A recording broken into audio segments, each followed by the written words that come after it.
नमस्कार, मी श्वेता भालेकर परब. आपण पाहताय झी 24 तास महाराष्ट्र एक पाऊल पुढे मध्ये आपल्या सर्वांचं स्वागत. मुंबईच्या सिद्धिविनायक मंदिर परिसरामध्ये पायाभूत सुविधा आणि विविध व्यवस्था उभारल्या जाणार आहेत आणि त्यासाठी मंदिर परिसराचं सुशोभीकरण हा प्रकल्प हाती घेतलाय. या सुशोभीकरणाच्या पहिल्या टप्प्यामधल्या कामांचं भूमिपूजन मुख्यमंत्री देवेंद्र फडणवीसांनी केलंय. यावेळी उपमुख्यमंत्री एकनाथ शिंदे आणि मुंबईच्या महापौर रितू तावडे सुद्धा उपस्थित होत्या. नव्यानं तयार होणाऱ्या कॉरिडॉरमुळे वेगवेगळ्या प्रकारच्या सुविधा मिळतील. सुंदर प्रवेशद्वारापासून ग्राउंड मॅनेजमेंट पर्यंत प्रत्येक गोष्टीचा यामध्ये विचार केलाय. अतिशय सुंदर संकल्पनेमधून या कॉरिडॉरची आखणी केलेली आहे.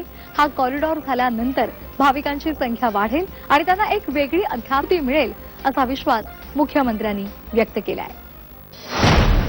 श्री सिद्धिविनायकांच्या या मंदिराच्या परिसरात कॉरिडॉर तयार करण्याचं भूमिपूजन आपण केलंय.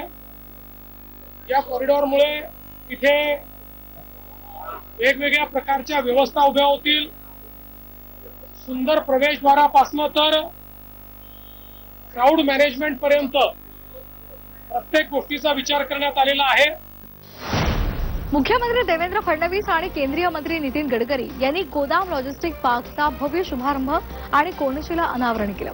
नागपूरमध्ये उभारण्यात आलेलं अत्याधुनिक आणि स्टेट ऑफ द आर्ट स्वरूपाचं हे लॉजिस्टिक पार्क राज्याच्या औद्योगिक आणि आर्थिक विकासाला नवी गती देणारं ठरेल. जागतिक भूराजकीय परिस्थितीमध्ये मॅन्युफॅक्चरिंग, लॉजिस्टिक आणि सप्लाय चेन या क्षेत्रामध्ये भारतासमोर मोठी संधी निर्माण झाली आहे. जागतिक पुरवठा साखळीमध्ये भारताची भूमिका अधिक मजबूत करण्यासाठी लॉजिस्टिक क्षेत्र सक्षम करणं आवश्यक आहे, असं मुख्यमंत्री देवेंद्र फडणवीसांनी म्हटलंय.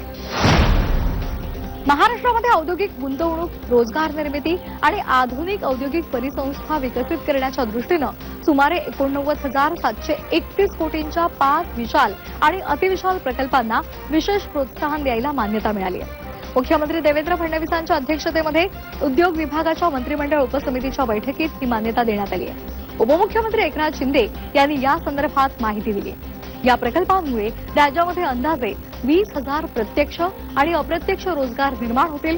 विदर्भ, मराठवाडा, नाशिकसह राज्यातील विविध भागांमध्ये औद्योगिक विकासाला मोठी चालना मिळणार आहे, अशी माहिती उपमुख्यमंत्री एकनाथ शिंदेंनी दिली आहे. मुख्यमंत्री देवेंद्र फडणवीसांच्या अध्यक्षतेखाली दावोसमध्ये जागतिक आर्थिक परिषदेमध्ये झालेल्या सामंजस्य करारांच्या अंमलबजावणी संदर्भात आणि सेंटर्सच्या सद्यस्थिती संदर्भात आढावा बैठक पार पडली. या सामंजस्य करारांच्या अनुषंगानं राज्यातील औद्योगिक पायाभूत सुविधा, शैक्षणिक, डेटा सेंटर, स्मार्ट सिटी आणि शाश्वत विकासाशी संबंधित प्रकल्पांना गती देण्यासाठी जमीन वाटप, परवानग्या आणि प्रशासकीय प्रक्रिया निश्चित कालमर्यादेमध्ये पूर्ण करण्याचे आदेश मुख्यमंत्री देवेंद्र फडणवीसांनी दिले. देशातील सर्वात मोठा डेटा सेंटर हब बनण्याच्या दिशेनं महाराष्ट्र सध्या वाटचाल करतोय. सध्या राज्यातील डेटा सेंटर प्रकल्प इन्व्हेस्टमेंट इन प्रोग्रेस या टप्प्यामध्ये आहेत आणि त्यातून मोठ्या प्रमाणावर गुंतवणूक अपेक्षित आहे. याचबरोबर या डेटा सेंटर्ससाठी लागणारी ऊर्जा आणि पाणी महाराष्ट्रामध्ये मुबलक प्रमाणामध्ये उपलब्ध आहे. त्यामुळे हे प्रकल्प वेळेमध्ये आणि कालमर्यादेमध्ये पूर्ण होण्यासाठी प्रक्रिया सुलभीकरणावर अधिक भर द्यावा, तसंच जागेची उपलब्धता आणि वितरणाचं प्रमाण वाढवावं, असे निर्देश मुख्यमंत्री देवेंद्र फडणवीसांनी दिले. शालेय शिक्षणाच्या नूतनीकृत बालभवन इमारतीचं लोकार्पण आणि कोनशिला अनावरण मुख्यमंत्री देवेंद्र फडणवीसांच्या हस्ते पार पडलं. उपमुख्यमंत्री सुनेत्रा पवार आणि राज्याचे शिक्षण मंत्री दादा भुसे यांच्यासह मान्यवर यावेळी उपस्थित होते.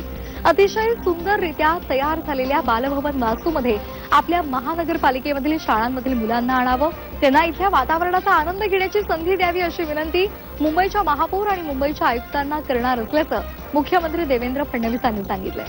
तर आताच्या मोबाईलच्या आणि पूर्वीच्या टीव्हीच्या स्क्रीनमध्ये अडकलेल्या पिढीला मातीशी जोडण्याचं, त्यांना चित्रकलेच्या रंगामध्ये भिजवण्याचं आणि संगीताच्या सुरात रमवण्याचं काम हे बालभवन गेल्या 75 वर्षांपासून सातत्यानं करतंय. आता या नवीन इमारतीमुळे विद्यार्थ्यांना आधुनिक सोयी आणि सुविधा सुद्धा मिळतील. नवीन वास्तूच्या माध्यमातून महाराष्ट्रातील बालकांच्या कल्पकतेला नवे पंख फुटतील, असा विश्वास उपमुख्यमंत्री सुनेत्रा पवार यांनी व्यक्त केला आहे. यासह महाराष्ट्र एक पाऊल पुढे मध्ये वेळ झाली. ताज्या बातम्यांसाठी पाहत रहा झी 24 तास. नमस्कार.